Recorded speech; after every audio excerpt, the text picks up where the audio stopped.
Hello and welcome to the another video जिसमें हम बात करने जा रहे हैं पॉलिनोमियल्स के ऊपर।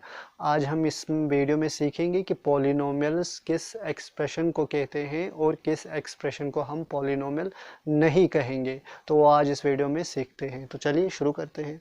देखिए क्या होता है, हमारे पास एक एक्सप्रेशन है, ये एक एक्सप्रेशन है, ये दूसरी एक्सप्रेशन है, ये तीसरी एक्सप्रेशन है और ये चौथी एक्सप्रेशन है।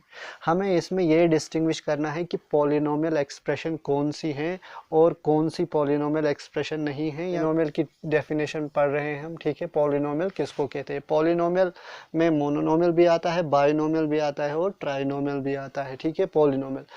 पॉलिनोमियल हम उस एक्सप्रेशन को कहते हैं जिस एक्सप्रेशन में एक या एक से ज़्यादा टर्म्स हो, ठीक है। एक दूसरा उसमें क्या होना चाहिए?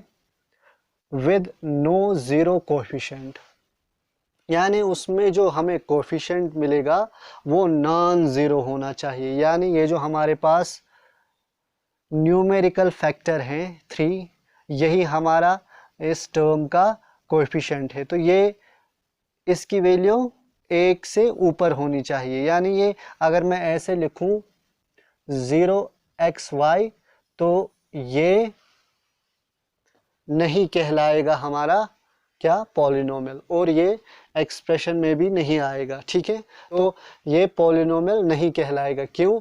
क्योंकि पॉलिनोमियल में ये कंडीशन होती है कि उसका जो कोएफिशिएंट होता है, उसका जो न्यूमेरिकल फैक्टर होता है, ये न्यूमेरिकल फैक्टर ये नॉन ज़ीरो होना चाहिए। यानी ये 1 2 3 4 5 6 8 0 नहीं होना चाहिए। एक condition, with variable have no negative exponents, ठीक है। अब क्या है हमारे पास? ये जो वेरिएबल है ये कांस्टेंट है, 5 इसका कांस्टेंट है और एक्स स्क्वायर इसका वेरिएबल है, ठीक है। क्या कह रहा है? इस वेरिएबल का जो पावर है ये एक्स स्क्वायर, यानी इसके जो एक्स पे जो 2 पावर है इसको हम एक्सपोनेंट कहते हैं, पावर। ये नेगेटिव में नहीं होना चाहिए। अगर ये x - 2 होगा तो फिर हम इसको पॉलिनोमियल कैटेगरी में नहीं डालेंगे। ये दो कंडीशन ज़रूरी होती हैं जब हम पॉलिनोमियल बनाते हैं। जब हम एक एक्सप्रेशन में पॉलिनोमियल को ढूंढते हैं तो वो क्या होनी चाहिए? नॉन ज़ीरो कोएफिशिएंट उसमें होना चाहिए, एक कंडीशन। दूसरी, variable have no negative exponent, तो ये जो एक्सपोनेंट है हमारे पास ये नेगेटिव नहीं होना चाहिए। तो दैट मीन्स हमारे पास ये जो पहली एक्सप्रेशन है ये पॉलिनोमियल है, ठीक है। हमारे पास ये जो दूसरी एक्सप्रेशन है, क्या ये पॉलिनोमियल है? देखते हैं। इसका जो कोएफिशिएंट है वो 3 है, ठीक है। वेरिएबल, ठीक है। वेरिएबल के ऊपर कोई एक्सपोनेंट पावर नहीं है, तो ठीक है। उसके बाद हमारे पास जो दूसरी टर्म है इसमें 4, ठीक है। z है और z की पावर 2 है और पॉजिटिव है, तो इसको भी हम कहेंगे ये हमारे पास पॉलिनोमियल है, ठीक है।